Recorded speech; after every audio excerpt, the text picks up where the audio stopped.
السلام علیکم عزیز طلباء و طالبات، امید ہے آپ خیریت سے ہوں گے۔ پیارے بچوں، سبق کا مطالعہ شروع کرنے سے پہلے میں آپ کو محترمہ بے نظیر بھٹو کا مختصر تعارف بتا دیتی ہوں۔ بے نظیر بھٹو پاکستان کی پہلی خاتون وزیر اعظم تھیں۔ وہ ایشیا میں بھی خواتین رہنما کے طور پر پاکستان کی پہچان تھیں۔ پاکستان کے پہلے انقلابی لیڈر ذوالفقار بھٹو کی بیٹی ہونے کی وجہ سے ان کی زندگی سیاست کے اتار چڑھاؤ میں گزری، جس کی وجہ سے ان کو پاکستانی سیاست میں اہم مقام حاصل تھا۔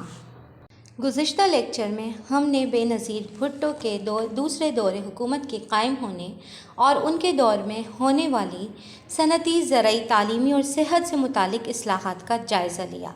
آج ہم معاشی، معاشرتی، آئینی اور انتظامی اصلاحات کا جائزہ لیں گے۔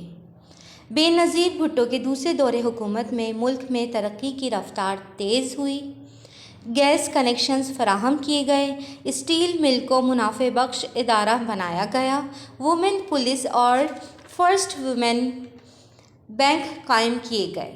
صدر اور وزیر اعظم ایک ہی سیاسی جماعت سے وابستہ تھے۔ آئیے سبق کا مطالعہ کرتے ہیں۔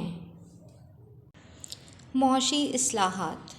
بے نظیر بھٹو کے اس دور حکومت میں 8ویں 5 سالہ منصوبے کا آغاز کیا گیا، جس سے ملک میں ترقی کی رفتار تیز ہوئی۔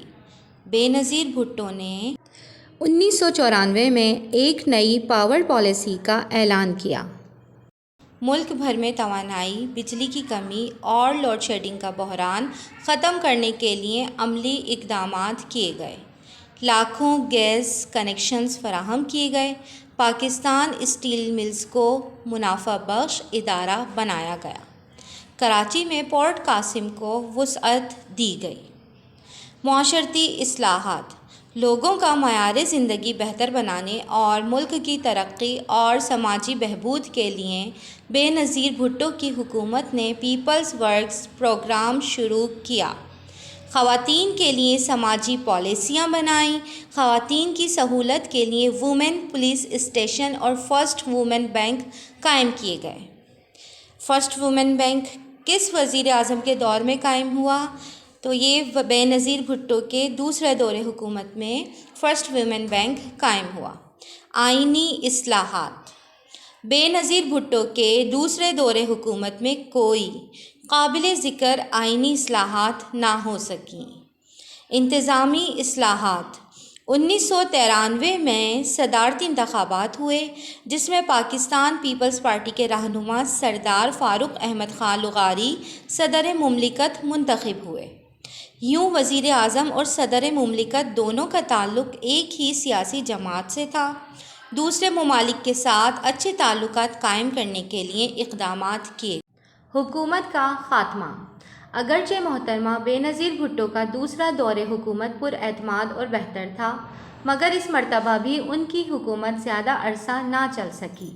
اس مرتبہ پاکستان پیپلز پارٹی کے اپنے منتخب کردہ صدر سردار فاروق احمد خان لغاری نے متعدد الزامات لگا کر آئین کے آرٹیکل 58(2)B کا استعمال کرتے ہوئے 5 نومبر 1996 کو محترمہ بے نظیر بھٹو کی حکومت برطرف کر دی، قومی اور صوبائی اسمبلیاں تحلیل کر دیں اور نئے انتخابات کرانے کا اعلان کیا۔